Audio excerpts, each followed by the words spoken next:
మోకాళ్ళ నొప్పులు, disc problems లాంటి అన్ని సమస్యలకు సంప్రదించండి Homeocare international world class homeopathy 9001171550. Warangal Bhadrakali దేవస్థానంలో శాకంబరి ఉత్సవాలు ప్రారంభం కాబోతున్నాయి. ఈ నెల 6వ తేదీ ఆషాఢ శుద్ధ పాడ్యమి రోజు నుండి కూడా ప్రారంభం కాబోతున్నాయి. దీనికి సంబంధించి కూడా అన్ని ఏర్పాట్లు కూడా చేశారు. ప్రస్తుతానికి ఈవో గారు మనతో ఉన్నారు. రేపటి కార్యక్రమాలు ఎలా ఉండబోతున్నాయి వారిని అడిగి తెలుసుకుందాము.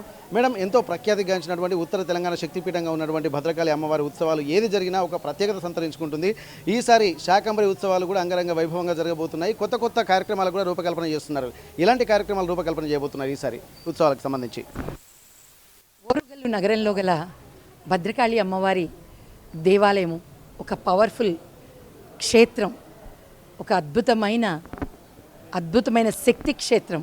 ఈ శక్తి క్షేత్రంలో మరి అర్చక స్వాములు, వేద పండితులు కలిసి గత 6వ తారీఖు నుండి జూలై 6 నుండి మరి జూలై 21 వరకు 21వ తారీఖు ఆషాఢ పౌర్ణమి నాడు అమ్మవారిని వివిధ రకాలైన కూరగాయలతో అలంకరించి మరి భక్తులు తీసుకొస్తారు. మరి దేవస్థానం నుంచి ఒక లారీల కొద్దీ కూరగాయలు రావడం జరుగుతుంది. ఆ కూరగాయలతో అమ్మవారిని అలంకరిస్తారు, దేవాలయాన్ని అలంకరిస్తారు.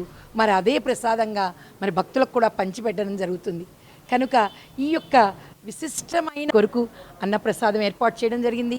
మంచినీటి సౌకర్యం, మరి చలువ పందిళ్ళు మరియు ప్రసాదాలు ఏర్పాటు చేయడం జరిగింది. అంటే ఈ దేవస్థానానికి రాగానే ప్రజాప్రతినిధులు కొంతమంది వస్తుంటారు, మంత్రి గారు కూడా వచ్చేటువంటి అవకాశం ఉందంటున్నారు. ఎందుకంటే మాడ వీధులు కూడా కొంత ఆధునీకరణ చేస్తున్నారు. ఎందుకంటే ఇప్పుడు విజయవాడ కనకదుర్గ అమ్మవారి శక్తిపీఠాన్ని ఏ విధంగా అయితే ఒక ప్రాశస్త్యం పొందిందో, తీర్చిదిద్దారో ఆ విధంగా అడుగులు పడుతున్నటువంటి ఈ నేపథ్యంలో ఈ శాకంబరి ఉత్సవాల సందర్భంగా మాడ వీధుల్లో ఎలాంటి వాతావరణం లేకుంది, పనులు తొందరగా త్వరితగతిన పూర్తి చేస్తామని చెప్పి అధికారులు కూడా చెప్తున్నారు.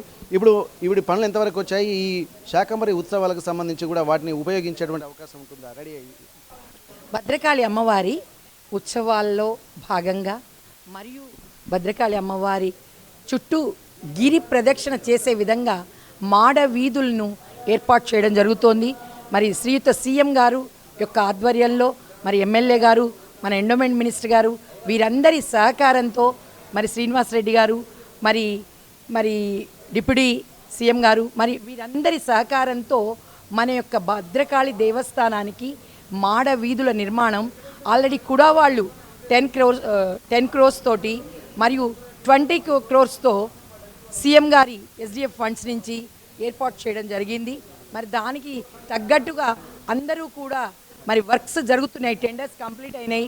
ఆల్రెడీ ఇటు భాగంలో మొత్తం రోడ్డు తయారవుతోంది. చుట్టూతా మాడ వీధులకు ఏర్పాటు జరుగుతోంది. కనుక ప్రతి ఒక్కరూ కూడా ఈ యొక్క అమ్మవారి ఆలయం నూతనంగా రూపుదిద్దుకోబోతున్న ఈ ఆలయానికి ఒక్కసారి వచ్చి దర్శనం చేసుకోవాల్సిందిగా కోరుచున్నాం. ఓకే, ధన్యవాదాలు అమ్మగారు. అయితే ఇప్పటివరకు అయితే ఇక్కడ కూడా పరిధి నుండి అంటే వరంగల్ మున్సిపల్ కార్పొరేషన్ అభివృద్ధి డెవలప్మెంట్ అథారిటీ వాళ్ళు కూడా 10 కోట్లతోటి ఒక అభివృద్ధి కార్యక్రమాలకు శ్రీకారం చుడుతున్నారు. అలాగే సీఎం గారు కూడా ప్రత్యేక చొరవ తీసుకొని ఇక్కడ ఉన్నటువంటి స్థల పురాణము, ఈ ప్రాశస్త్యాన్ని దృష్టిలో పెట్టుకొని కూడా 20 కోట్లు కూడా స్పెషల్ ఫండ్ కింద కూడా కేటాయిస్తున్నట్టుగా తెలుస్తుంది. దీనికి సంబంధించి ఇప్పటికే పనులు మొదలయ్యాయి.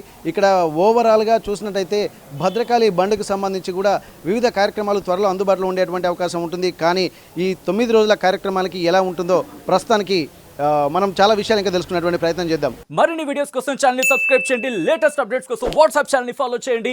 అండ్ లింక్ డిస్క్రిప్షన్ లో ఉంది.